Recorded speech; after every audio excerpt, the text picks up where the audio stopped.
গোড়া থেকে শেষ আমি দেখাই। এই যে গোড়াটা একবার শুকিয়ে গেছে, দেখছেন হচ্ছে। এইটা হচ্ছে পরিপক্ক ধান। এই যখন ধানগুলো এমন হবে তখন কাটতে পারবে। দেখেন এটার ভিতরে চাল দেখা যাইতেছে, একটার ভিতরে একবারে ফেটে চাল দেখা যাইতেছে। পুরো একটা বৃষ্টির দিন, কি যে মজা। তবে এই দিনের সমস্যা হচ্ছে গিয়ে এই যে পাশে থাকে ধানগুলো সবেমাত্র ছড়া হয়েছে, একটু ঝুলে আছে সবেমাত্র। এটা এখনো পরিপক্ক হয় নাই, এখনো পাকে নাই।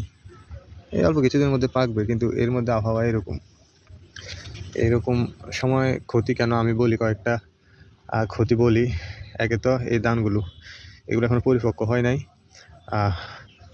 আর এই যে এই দাঁড়ানো এই লম্পাগুলো, এগুলোর গায়ে একটা ইয়ে থাকে, সাদা সাদা একটা লোম থাকে। এগুলো ধরে গেলে পরে আর ধানগুলো ভিতরে চাল হয় না।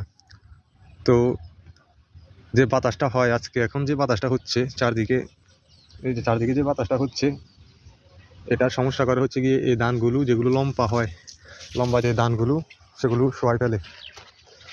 যদি একবার ধানগুলো শুয়ে যায়, এমনভাবে যদি শুয়ে যায়, তাহলে সেটা ধান হয় না, সেটা একবারে নষ্ট হয়ে যায়। তো যাদের নষ্ট হয় তারা আর কিছু বলতে পারে না।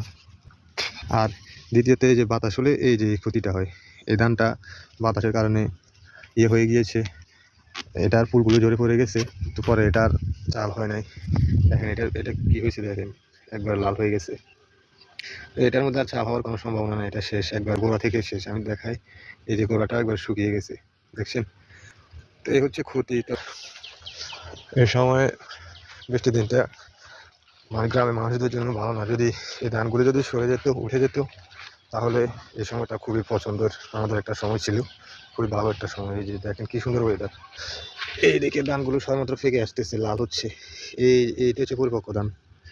এই যখন ধানগুলো এমন হবে তখন কাটতে পারবে, তখন আর মানুষের কোনো সমস্যা থাকবে না, কোনো টেনশন থাকবে না, তারা ধান বাড়িতে নিতে পারলে খুশি। এইরকম লাল হলে তো ধানগুলো ভিতরে চাল হয়, সেগুলো ঘরে অনেক দিন রাখলে এগুলো একবার পরিপক্ক ধান। দেখেন এটার ভিতরে চাল দেখা যাইতেছে, একটার ভিতরে একবারে ফেটে চাল দেখা যাইতেছে।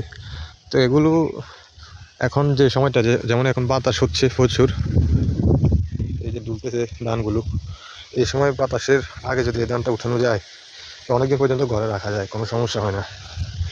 এখন যে অবস্থা, এটা আস্তে আস্তে আরও প্রায় সময় লাগবে, প্রায় 30 দিনের মতো। এরই মধ্যে দেখেন এই যেগুলো ঝরে গেছে, শুধুমাত্র বাতাসের কারণে এগুলো ঝরে একবারে নষ্ট হয়ে গেছে। তো এই আর কি, বৃষ্টির দিনের গ্রামের মানুষ যারা ধান করে তাদের একটা ক্ষতি। দেখেন পুরো একটা চারদিকে ধান, পুরো একটা খেত জুড়ে সব দিকে ধানগুলো সবেমাত্র বর ধরতেছিল, কিন্তু এর মধ্যে বৃষ্টি একবার চারদিকে কালো করে আসতেছে।